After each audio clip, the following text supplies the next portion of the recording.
Assalamualaikum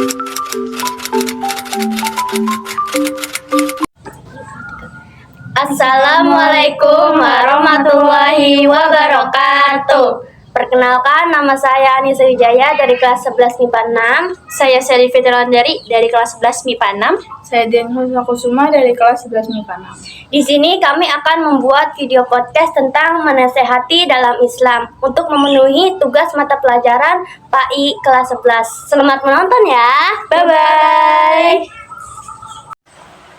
Nisa, kenapa? Kok mukanya kesel banget sih? Ini nih Nisa lagi kesel ke Mama Nisa. Nisa kan tadi habis beres rumah ya. Terus habis itu Nisa sambil main HP tuh istirahatnya. Itu Mama Nisa marah Nisa kayak gini nih. Nisa kenapa main HP mulu? Kenapa nggak beres-beres? Gitu. Nisa, nggak boleh kayak gitu sama Nisa. Mama Nisa itu ngajarin tuh bener biar Nisa jadi orang lebih baik lagi, biar ke depannya. Terus habis itu Nisa juga kalau sama orang tua tuh jangan ngelawan. Gak usah tau nih sama orang tua. Oh gitu ya dia. Makasih ya. Kalian kalau udah gede target nikahnya umur berapa sih? Kalau aku 27. Aku 26 sih. Aku sama 26. Sama cu. Terus nanti kalau misalnya kalian udah pada kerja nih, misalnya gaji kalian 5 atau 6 jutaan, itu nanti duitnya itu mau kalian kayak mana dulu? Mau kasih ke siapa dulu? Kalau aku lebih spesifik kepada orang tua sih, karena aku tidak pandai manajemen uang. Karena aku tuh orangnya boros. Kalau misalnya aku itu ditaruh ke aku semua, pasti kan uang itu berhamburan kan, kemana-mana aja. Jadi aku bagi orang tua enggak, aku bagi ke ayahku enggak. Jadi kan aku buat foya-foya sendiri. Aku mendingan lebih baik aku kasih orang tua. Nah nanti aku tinggal minta ke orang tua aku untuk aku kayak minta uang berapa buat aku berangkat kerja. Berarti belum bisa mengatur uang gitu. Aku nggak bisa. Aku orangnya tipikal orang yang sangat boros. Oh gitu ya. Terus kok kamu gimana? Kalau aku sih sebagian buat aku, sebagian aku kasih ke orang tua aku. Kalau kamu gimana? Kalau aku sih sama, kayak sisanya itu nanti kalau misalnya gajinya 5 atau 6 jutaan nih misalnya, yang 2 jutanya itu buat abang aku, terus yang sejutanya lagi itu, 1.500.000 itu buat istrinya gitu. Terus kamu buat istrinya abang kamu, bukannya istrinya abang kamu itu bisa dibiayain hidup sama abang kamu ya? Jadi tuh kayak aku tuh balas budi sama pacar abang aku gitu loh, istrinya. Soalnya dulu tuh waktu aku masih sekolah dia selalu baik sama aku gitu. Nggak boleh gitu, nggak boleh gitu Sally. Kan kalau misalnya abang kamu kan itu emang biayain kamu kan dari kecil. Kalau misalnya istrinya abang kamu kan baru jadi istri gitu, jadi kamu nggak berhak buat ngasih ke dia. Iya, nanti kan istrinya abang kamu bisa diuang oleh abang kamu. Kamu nggak perlu ngasih ke istrinya abang kamu itu. Kamu cukup ngasih anaknya jajan aja. Tapi kalau buat abang aku gimana? Nggak apa-apa? Nggak apa-apa.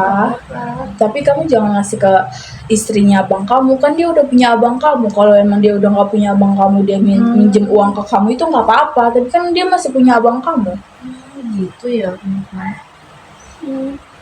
BTW, Sally kayaknya abis jadian nih.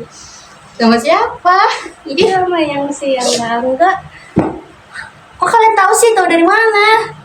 Kan gue ngeliat status Iya. Tapi gara-gara itu gue udah putus sih sama dia udah lama. nggak boleh tahu pacaran sebenarnya. Iya tahu. Nisa kan nggak dengar ceramah ya, katanya kalau pacaran ntar itu tahu dosa, terus ntar ayahnya Sally digiring ke neraka kalau meninggal, katanya kalau pacaran. Tapi kalau cuma deket doang nggak apa-apa. Deket doang sih nggak apa-apa ya menurut aku, Yang tapi penting nggak tahu deh. Jangan pegang-pegang gitu kan, bukan mahram. Kayak cuman temenan aja gitu ya. Gitu ya kedepannya. Iya. Kalian pernah nggak sih ngerasa lagi di fase gagal banget gitu dalam hidup, lagi down banget gitu misalnya? Aku pernah banget. Nah, kamu gimana pernahnya? Waktu itu ada satu pelajaran yang emang aku nggak pernah bisa dari SD, yaitu MTK. Aku dari kecil emang nggak pernah bisa MTK. Nilai MTK aku tuh bener-bener kayak kecil banget, ya Allah, nilainya bener-bener aku kayak, aku pernah insecure juga, Insecure. insecure itu bukan karena fisik, bukan karena apa ya, aku tuh insecure karena orang bisa pinter karena MTK. Itu bener-bener aku pengen banget aku tuh ada di posisi dia gitu, nilai aku bagus, bisa jadi kebanggaan orang tua.